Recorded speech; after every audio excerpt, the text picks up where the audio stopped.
হাজার হাজার কোটি টাকা নতুন করে হাসিনার সাথে মিটিং করেছে।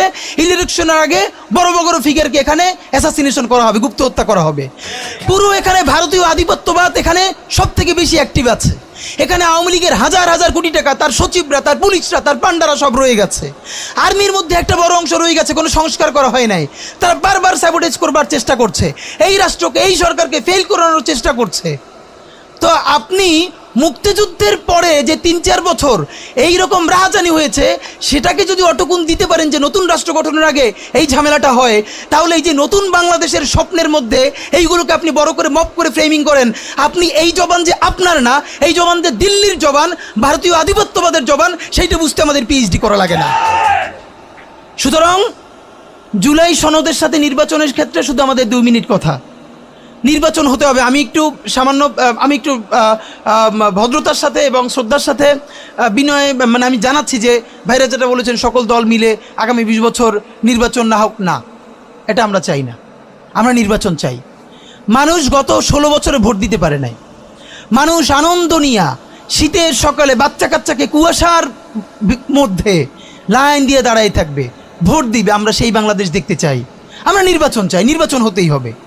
এই নির্বাচনকে বানচাল করবার জন্য দিল্লি থেকে শুরু করে আওয়ামী লীগ হাজার হাজার কোটি টাকা নতুন করে এখানে বিনিয়োগ করছে।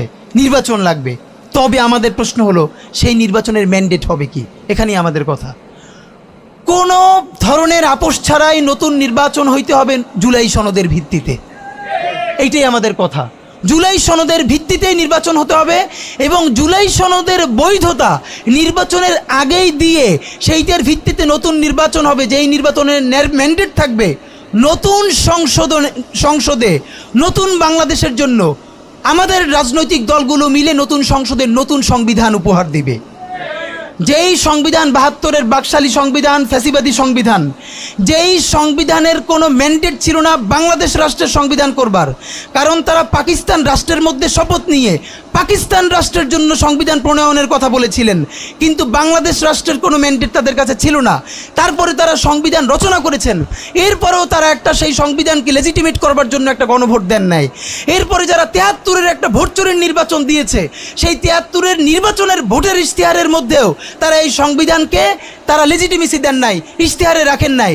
সেই সংবিধানকে যুগের পরে যুগ আমরা বয়ে বেড়াবো, সেই দায়বদ্ধতা তো আমাদের নাই। এবং সেই সংবিধান কেমন ফ্যাসিস্ট সংবিধান করা হয়েছে, যেইটার সাংবিধানিক ভিত্তি দিয়েই আপনি একটা কথা বলতে পারবেন, এই যে সবাই বলে আইনের কথা, বলেন তো পারলে একটা কথা, হাসিনা কোনটা বেআইনি কাজ করছে? না, হাসিনা একটাও বেআইনি কাজ করে নাই। সে সমস্ত হত্যা, গুম, খুন এই সংবিধানের আইন